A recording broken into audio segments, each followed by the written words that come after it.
एक बाल की चोरी का पता लगाने के लिए ली गई थी सीबीआई की मदद। बाल चोरी होने पर भारत से पाकिस्तान तक हर जगह मच गया था बवाल। क्या है मोई मुकद्दस की चोरी की घटना, जिसके विरोध में हिंदू मुसलमान ने एक होकर किया था प्रदर्शन। ये बात आज से लगभग 59 साल पहले की है। सन 1963 में कश्मीर के हजरत बल दरगाह से मोए मुकद्दस चोरी हो गए थे। ये बात 26 से 27 जनवरी की रात की है। आप सोच रहे होंगे कि ये मोए मुकद्दस क्या है। असल में ये पैगंबर हजरत मोहम्मद के दाढ़ी या सिर के बाल माने जाते हैं और साथ ही उनकी अंतिम निशानी भी। इस्लाम धर्म के लोगों के लिए मोए मुकद्दस का विशेष महत्व है। मोए मुकद्दस कश्मीर तक कैसे पहुँचे, इसके पीछे भी एक रोचक किस्सा है। असल में पहले ये बाल मदीना में रखे हुए थे, लेकिन सन 1635 में सैयद अब्दुल्ला इन्हें मदीना से भारत ले आए। सैयद अब्दुल्ला पैगंबर मोहम्मद के वंशज माने जाते थे। भारत में मोए मुकद्दस को कर्नाटक के बीजापुर में स्थित एक मस्जिद में रखा गया था, लेकिन कुछ ही समय में कश्मीर के एक व्यापारी नुरुद्दीन के हाथ वो बाल लग गए और उन्हें अपने साथ ले गए। उस समय भारत में मुगल सम्राट औरंगजेब का शासन चल रहा था। ये बात जैसे ही औरंगजेब को पता चले तो उन्होंने नुरुद्दीन से वो बाल जब्त कर लिए और उन बालों को अजमेर की दरगाह शरीफ में रखवा दिया गया। साथ ही नुरुद्दीन को जेल में बंद कर दिया गया। लेकिन सन 1700 में नुरुद्दीन की मौत के बाद उनके परिवार वालों को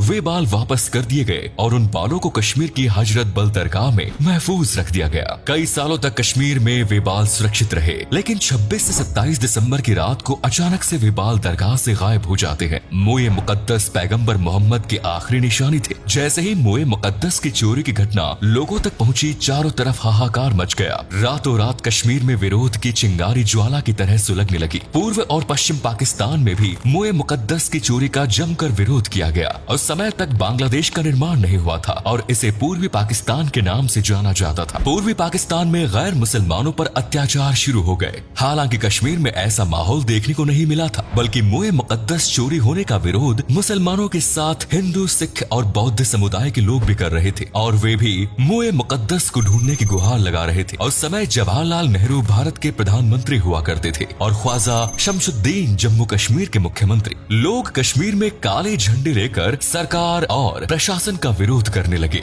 जम्मू में शमशुद्दीन का काफिला रोक लिया गया था। उन्हें लोगों ने चारों ओर से घेर लिया। पुलिस अधीक्षक मोहम्मद असलम भी लोगों की भीड़ के आगे कुछ न कर सके। हालात लगातार बेकाबू हो रहे थे। कई जगह राज्य में कर्फ्यू लगा दिया गया। यहाँ तक लोग पुलिस पर भी हमला करने लगे। लाल चौक पर नेता सभाएं कर रहे थे। कश्मीर के रेडियो स्टेशन को जलाने की कोशिश की गई। तभी कश्मीर के पूर्व मुख्यमंत्री बख्शी गुलाम मोहम्मद ने दिल्ली आकर पीएम नेहरू से बात की और उन्हें सारा मामला विस्तार से समझाया। सरकार ने ऐलान किया कि मोए मुकद्दस के चोरों को पकड़वाने वाले को 1 लाख रुपए का इनाम दिया जाएगा और पूरी जिंदगी 500 रुपए महीने की आजीवन पेंशन उसे दी जाएगी। लेकिन मोए मुकद्दस के चोरों का कुछ भी पता नहीं चल पा रहा था। तभी भारत के गृह मंत्री गुलजारी लाल नंदा ने 2 सीबीआई अधिकारियों को कश्मीर में भेजा और मोए मुकद्दस को ढूंढने की जिम्मेदारी उन्हें सौंपी गई। एक और सीबीआई अधिकारी जांच पड़ताल कर रहे थे। वहीं 3 दिन के भीतर विरोध प्रदर्शन और उग्र होता जा रहा था। अब मुसलमानों के साथ साथ अकाली दल, हिंदू और सिख समुदाय के लोग भी सरकार के खिलाफ मोर्चे में शामिल हो रहे थे। हालातों को काबू करने के लिए कश्मीर के सदर रियासत कर्ण सिंह नेहरू जी से मिलने दिल्ली पहुंचे। आपको बता दें कि सन 1965 से पहले कश्मीर में राज्यपाल के बजाय सदर रियासत का पद हुआ करता था। बांग्लादेश से हिंदू लोग अपनी जान बचाकर भारत में पनाह ले रहे थे।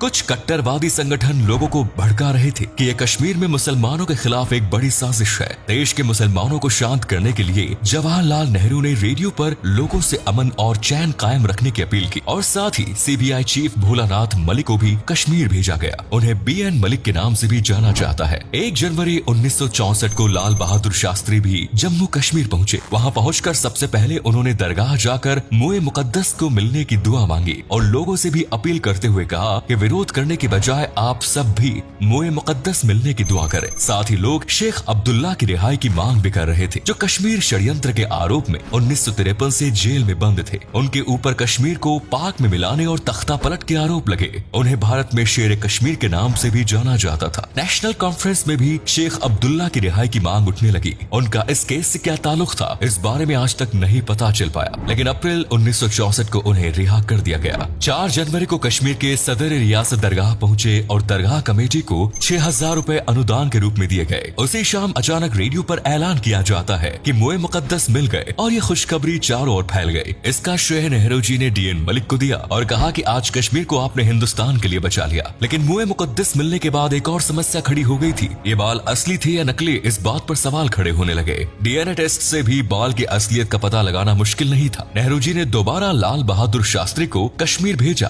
पूरे जम्मू कश्मीर में सिर्फ एक शख्स ऐसे थे जो ये पता लगा सकते थे कि बाल असली है या नकली। कश्मीर के सूफी संत मिराग शाह कशानी को बुलाया गया और बालों की तफ्तीश करने के लिए कहा गया। मिराग शाह काफी देर तक बालों का दीदार करते रहे। इस दौरान वहाँ मौजूद हर किसी की सांसें थम गई थी। तभी मिराग शाह ने मोए मुकद्दस के असली होने की पुष्टि की और कश्मीर सहित पूरे हिंदुस्तान और पाकिस्तान में लोगों के बीच खुशी की लहर दौड़ पड़ी। लेकिन एक सवाल आज भी जो का त्यों बना हुआ है कि आखिर मोए मुकद्दस को किसने चोरी किया था और ये कहां और कैसे मिले। इस बात को लेकर सरकार ने कभी कोई बयान जारी नहीं किया और न ही इसे चोरी करने वाले लोगों के नाम जाहिर किए। सीबीआई चीफ डीएन मलिक ने भी अपनी किताब माई ईयर्स विद नेहरू में भी इस घटना का जिक्र किया। साथ ही ये भी लिखा कि ये पूरा एक खुफिया ऑपरेशन था जिसका खुलासा कभी नहीं किया गया। तो दोस्तों, ये थी मोए मुकद्दस की चोरी की घटना जिसने भारत से लेकर पाकिस्तान तक को हिलाकर रख दिया। उम्मीद है आपको वीडियो पसंद आई होगी। आपके हिसाब से मोए मुकद्दस को किसने और क्यों चोरी किया, इस बारे में अपनी राय कमेंट्स में जरूर दें। आज के लिए इतना ही, धन्यवाद।